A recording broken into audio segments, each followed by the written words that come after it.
an acceptable limit to our body ownership. The problem is not new to the liberal left, to mention, in racism and gender debates, euthanasia, LGBT etc.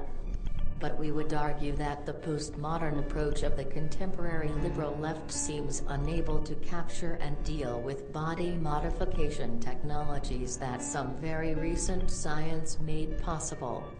This is also due to strictly humanistic moral axioms that hardly connect with the reality of power in the present world.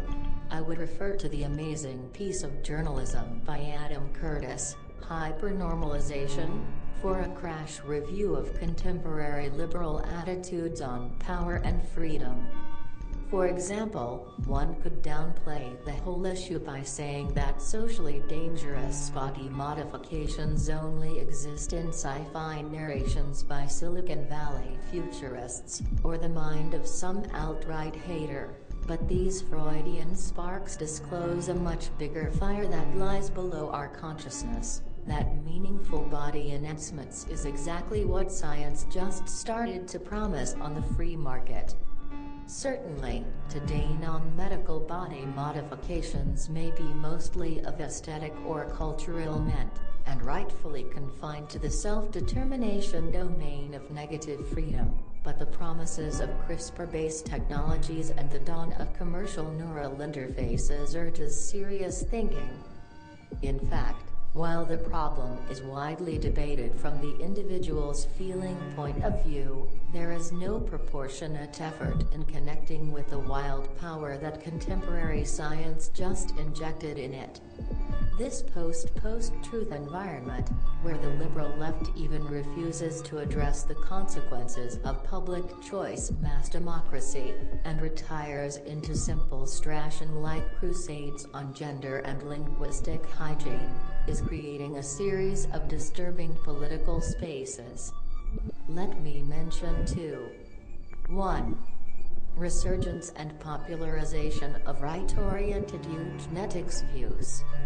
For the moment we are preserved by the fact that far-right movements embraces a certain radical denial of science, which is limiting their access to these technologies. Liberal left mostly treat eugenetics as something not even to talk about, yet it seems that it's here, and here to stay. The ongoing popularization of CRISPR-Cas9 machinery in a free market environment may soon raise serious issues, and urges the left to find an acceptable philosophical framework before some capable far-right thinker can eventually upgrade the old Rosenberg narration, and make the Nazis great again. This may be started by promoting serious efforts to find out if some progressive idea of eugenetics is possible. Most important, find how to deal with its harsh historical background without falling into the usual, and useless, emotional puppet show. 2. Access by census and Randian philosophy. At present, the most probable discriminant for access to non-medical body enhancements would be by census, which looks very dangerous, especially in a Western financial and technological world with greedy Randian culture at his back, that totally disgraced the idea of public duty, not to speak of life meaning. The very fact that Silicon Valley boomers strongly advocate for biological immortality should be taken very seriously at present, as it poses impassable, yet incumbent ethical issues, that must be debated in a public manner if we still wish to support democracy.